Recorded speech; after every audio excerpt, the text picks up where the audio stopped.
وملائكته يصلون على النبي يا أيها الذين آمنوا صلوا عليه وسلموا تسليما اللهم صل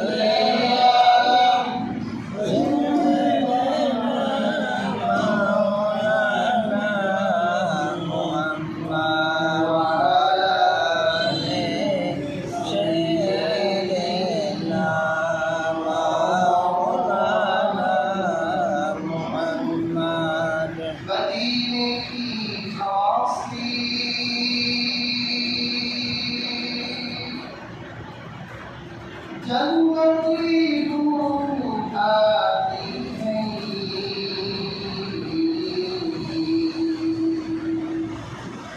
आके पाके मदीने में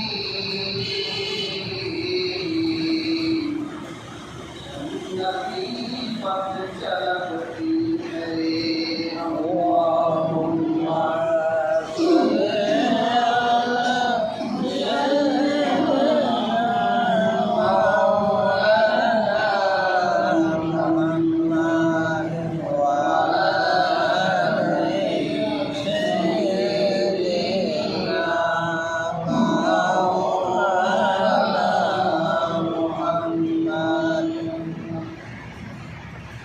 আলহামদুলিল্লাহ আল্লাহ রব্বুল ইজ্জত ওয়াল জালালের নিকট অসংখ্য অগণিত অজস্র শুকরিয়া যে মহান আল্লাহ সুবহানাহু ওয়া তাআলা পবিত্র জুমার দিন আরবি মাসের প্রথম জুমাতে আল্লাহ আপনাকে এবং আমাকে জুমার ঘরে আসার বসার তৌফিক দান করেছে সেজন্য আল্লাহ সুবহানাহু ওয়া তাআলার নিকট কালিমাতুশ শুকর আদায় করছি আলহামদুলিল্লাহ। আজকে এই মাসটি মর্যাদাপূর্ণ মাস মুহররম মাস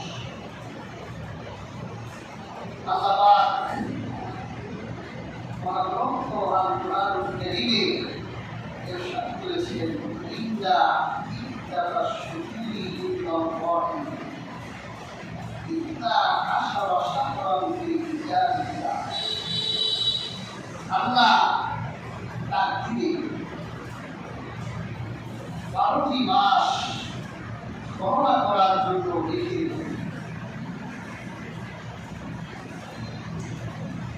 কবে থেকে ইয়াউমা খালাকাস সামাওয়াতি ওয়াল আরদা মিনহা আরবাআতুন সেদিন থেকে যেদিন আল্লাহ আকাশ ও জমিন সৃষ্টি করেছিলেন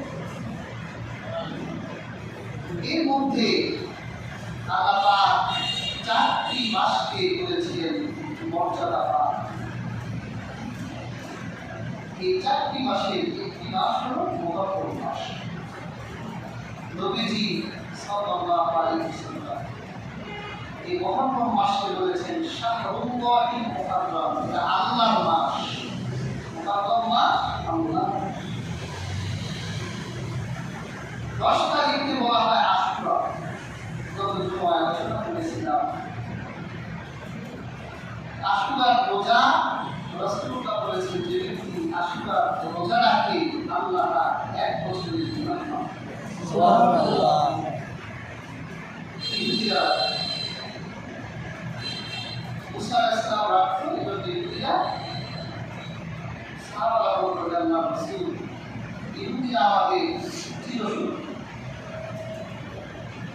তাকে কি ইহুদিদের অনুসরণ করবে? রাসূলুল্লাহ বলেছিলেন আমি আগামী বছর জীবিত থাকতে 9 তারিখে রোজা রাখব। কয়টা? 9 তারিখ। কিন্তু রাসূলুল্লাহ পরবর্তী বছর জীবিত ছিলেন না। তিনি রাখতে পারেন। আল্লাহ রাসূল মৃত্যুর কথা 1 বছর আগেই আল্লাহ থেকে জন্ম দিয়েছেন। আমরাও এই রোজা করা 17 তারিখ আশুরা সোমবার রাতে খেয়ে মঙ্গলবার একটা আর বুধবার একটা, গোটা মাসটাই রোজা রাখা যায়, ফজিলত আছে। রমজানের পর প্রথমের রোজা সবচেয়ে ফজিলত। গত জুমায় আমি এই বিষয়গুলোতে আলোচনা করেছি। 10ই মহরমের একটি ঐতিহাসিক ঘটনা ঘটেছে, সেই বিষয়ে কিছু আলোচনা করতে প্রমাণ করেছিলাম। আমার প্রিয় রাসূল তার ফাতেমা করে এটা রাখছিল, অন্য মেয়েদের ঘরেও রাখছিল, জয়নবের ঘরে ছিল, রসুলের ঘরে ছিল, নবীজি সব নাতিদের সমান করে বসে। আমরা বেশি হাসান আর হুসাইনের কথাই বলি, কিন্তু রাসূলুল্লাহ সব নাতি। তবে এই দুইটাকে একটু বেশি ভালোবাসে।